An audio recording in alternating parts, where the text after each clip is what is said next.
padaku, itu pertanda kau cinta padaku.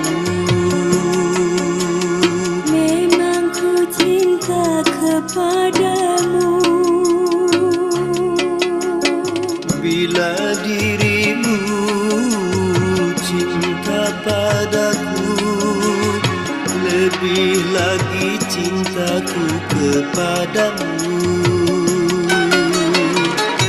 Dari itu jangan kau bersedih hati, masa bahagia akan tiba nanti.